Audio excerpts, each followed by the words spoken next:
स्वागत है आज की ऑनलाइन भास्कर क्लास में। मैं राज यादव। कल अपन ने पढ़ा था सभ्यता के बारे में, तो अपन नेक्स्ट स्टार्टअप करते हैं आहट संस्कृति या सभ्यता।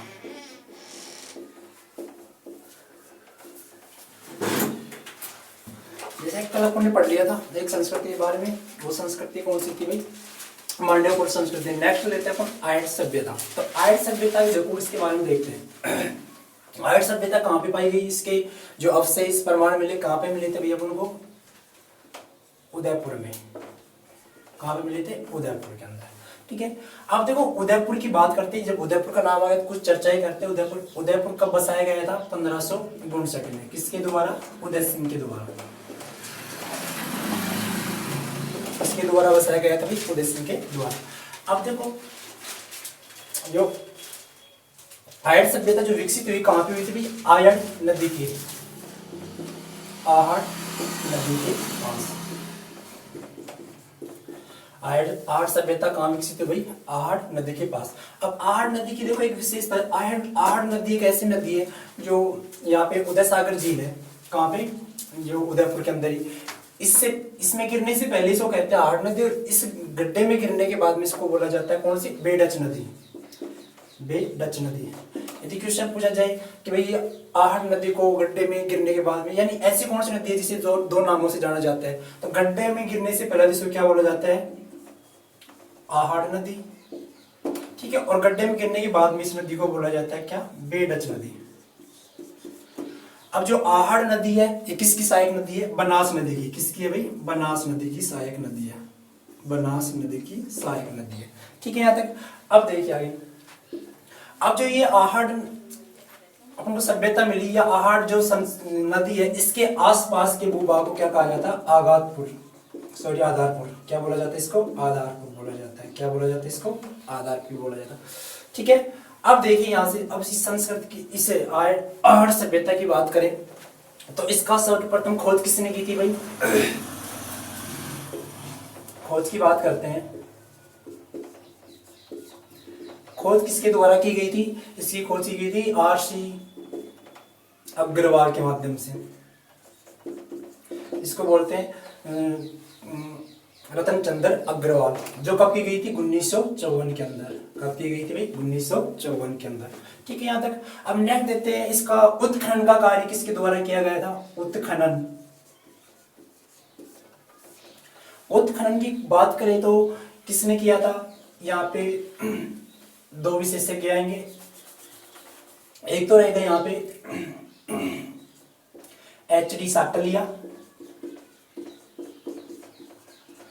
और दूसरे रहेंगे यहाँ V.N. मिश्रा। ठीक है, उत्खनन का कार्य किसने किया था? H.D. साकलिया और V.N. मिश्रा ने। ठीक है, किसने किया था? V.N. मिश्रा ने। अब देखिए एक बार रिपीट करता हूं मैं इनको। आहट सभ्यता किस नदी के किनारे मिली थी भाई? आहट नदी के किनारे। आहट नदी है जो उदय सागर झील में गिरने के बाद, इसी नदी को क्या बोला जाता है? बेडच नदी बोला जाता है। जो आहट नदी है ये किसकी सहायक नदी है? बनास नदी की सहायक नदी है। अब देखो यहाँ पे उदयपुर है। उदयपुर किसने बसाया था भाई? 1559 में उदय सिंह ने बसाया था। ठीक है, अब इसकी खोज की बात करें तो खोज कब की गई थी इसकी? आहट सभ्यता की 1954 के अंदर आर.सी. अग्रवाल के द्वारा किया गया था। ठीक है, इसके बाद में बात करें उत्खनन, यानी इसमें यानी खोदने का कार्य किसने किया था? वो किया था H.D. साकलिया ने और V.N. मिश्रा ने। ठीक है, यहाँ तक। अब देखो यहाँ से क्या क्या अवशेष मिले हैं, क्या क्या नहीं मिले।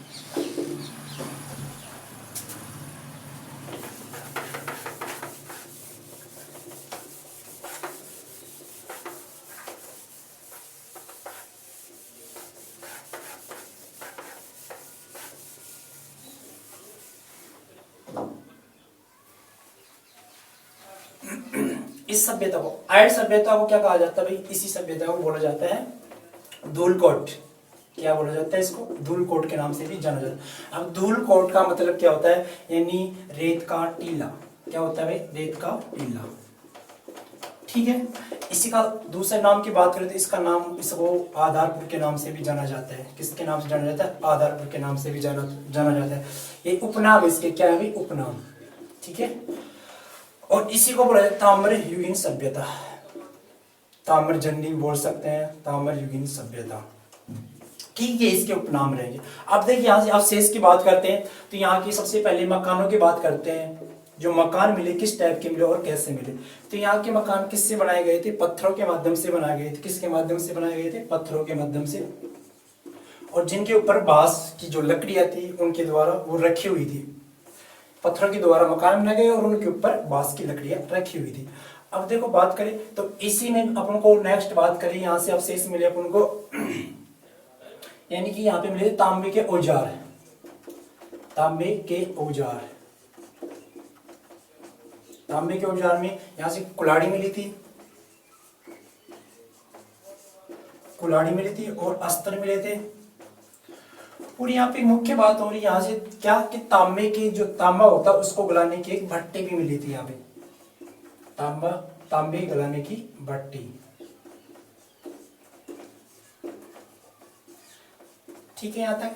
तो इसी कारण से इसे क्या कहते हैं, ताम्र जननी या ताम्र युगीन, क्योंकि यहाँ से तांबे के औजार मिले थे, कुल्हाड़ी मिली थी, अस्त्र मिले थे और तांबे गलाने की भट्टी भी मिली थी। इस कारण से इसे क्या कहा जाता है, ताम्र जननी कहा जाता है। ठीक है यहाँ तक।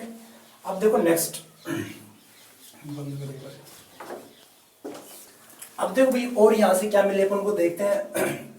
धान के अवशेष मिले, धान के अवशेष, धान के अवशेष मिले और यहाँ से त्रिशूल मिला और कुल्हाड़ी मिली, जिसका जिक्र हम पहले कर चुके कुल्हाड़ी का। तो ठीक है, तो यहाँ से ये भी। अब देखो दान को रखने के लिए उसके लिए क्या चाहिए, उसके जिसे बोलते हैं भांड बोलते हैं। क्या बोलते हैं, भांड। यानी दान रखने के लिए यहाँ पे भांड मिले, जिन्हें भांड को क्या बोल सकते हैं अपन, गोरे बोले जाता है। उनकी ग्रामीण लैंग्वेज थी, भाषा थी, उसमें गोरे बोलते थे और कोठे बोले जाते थे। तो ये सब वहां पे उनको मिले थे। इसका मतलब ये हुआ कि भाई यहाँ से धान के अवशेष मिल रहे हैं और कुल्हाड़ी वगैरह मिली। तो इसका मतलब स्वाभाविक सी बात है, ये जो आहट सभ्यता है कैसी थी भाई, ग्रामीण सभ्यता थी। कैसी थी, ग्रामीण सभ्यता। अब ग्रामीण सभ्यता थी। एक बात और यहाँ पे क्या था, एक मकान के अंदर क्या मिला था भी यहाँ पे, यानी कि सामूहिक प्रतिभोज, सामूहिक प्रतिभोज, सामूहिक प्रतिभोज का आयोजन भी किया जाता था। उसके भी यहाँ से अपन क्या मिलते हैं, प्रमाण मिलते हैं। और एक मकान की बात करें तो एक मकान के अंदर यहाँ मिला था 6 चूल्हे मिले थे। क्या मिले थे, 6 चूल्हे। इसका मतलब ये हुआ कि यहाँ पे जो परिवार था क्या रहता था, संयुक्त रूप में रहा करता था। यानी बड़े परिवार बोल सकते हैं, संयुक्त परिवार के रूप में यहाँ पे रहा जाता था। संयुक्त परिवार के रूप में रहते थे। ठीक है यहाँ तक। अब तो इसका मतलब ये हो गई संयुक्त परिवार में लोग रहते थे। तो इसका मतलब ये हो वहां पे किसकी चलती थी, यानी पितृसत्तात्मक, यानी वहां पे स्वाभाविक बात है उस परिवार का संचालन कौन करेगा, जो घर का बड़ा आदमी होगा वही इस परिवार का संचालन करेगा। तो इसलिए इसे क्या कहा गया, पितृसत्तात्मक। ठीक है, तो रिपीट करते हैं इसको। आहट सभ्यता, यानी यहाँ से अपन क्या क्या मिले, धान के अवशेष मिले, त्रिशूल मिले और कुल्हाड़ी मिली। ठीक है, और यहाँ से जब धान के अवशेष मिले, स्वाभाविक धान को रखने के लिए अपन को वहां पे क्या मिले, भांड मिले। ठीक, क्या मिले, भांड, जो अनाज को रखने के एक बर्तन होते हैं। इन्हीं को उनकी खुद की लैंग्वेज में, खुद की भाषा में बोला जाता था गोरे या कोठे। ठीक है, यहाँ तक। अब स्वाभाविक बात है यहाँ पे धान के अवशेष वगैरह मिल रहे, त्रिशूल मिले, तो स्वाभाविक बात है कौन सी, आहट सभ्यता कैसी थी, ग्रामीण सभ्यता थी। कैसी सभ्यता थी, ग्रामीण सभ्यता। अब इसके बाद में देखो यहाँ पे एक मकान के अंदर क्या मिला, सामूहिक प्रतिभोज जैसा कुछ मिला था। और एक मकान में 6 चूल्हे मिल रहे थे। इसका मतलब ये हुआ कि वहां पे क्या रहा होगा, संयुक्त परिवार रहते होंगे। इसी कारण से अपने को ये अवशेष मिले, प्रमाण मिले, 6 चूल्हे मिलना, सामूहिक प्रतिभोज का मिलना। ठीक है यहाँ तक।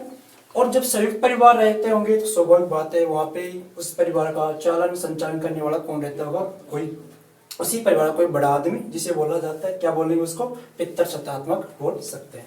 ठीक है यहाँ तक। आई होप आपको समझ आया होगा। तो आज की क्लास को यही विराम देते हैं। जय हिंद, जय भारत। मिलते हैं नेक्स्ट डे।